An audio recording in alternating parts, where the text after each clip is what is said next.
Shalom to our many friends and participants in this year's Clean Speech campaign. Let's start talking about nutrition. If you care about good nutrition, you have to master two disciplines.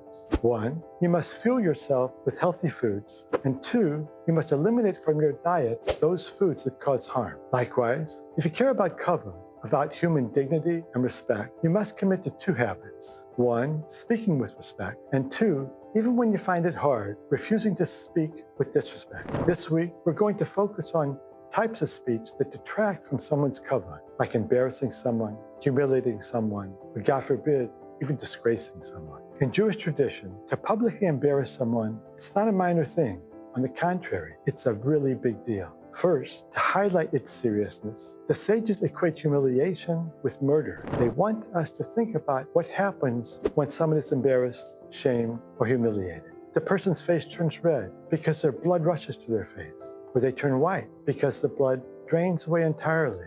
In a very real sense, it's as if their blood has been spilled. Second, the 16th century scholar Rabbeinu Yonah wrote that the pain of humiliation is actually more bitter than death. Why? Citing the Medrash Eliyahu, Rabbeinu Yonah points out that physically killing someone happens only once, and that's it. But humiliating someone, that pain might be relived over and over again, day after day, week after week, even year after year. So shaming or humiliating someone, it's a terrible thing to do. And third, it will help us realize that if we embarrass, shame, or humiliate someone, for whatever reason, it's not just that person's dignity that is damaged, it's also ours.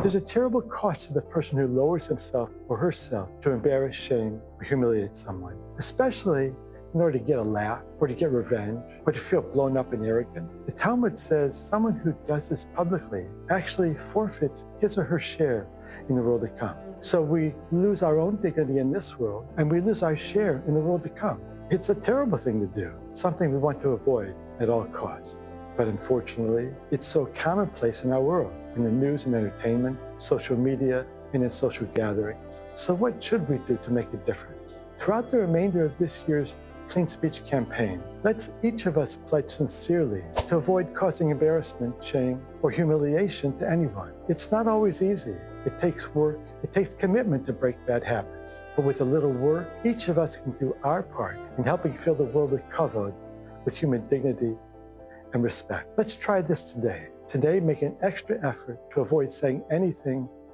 that might embarrass someone. I'm Axelbaum, and like you, I'm committed to speaking words of greatness.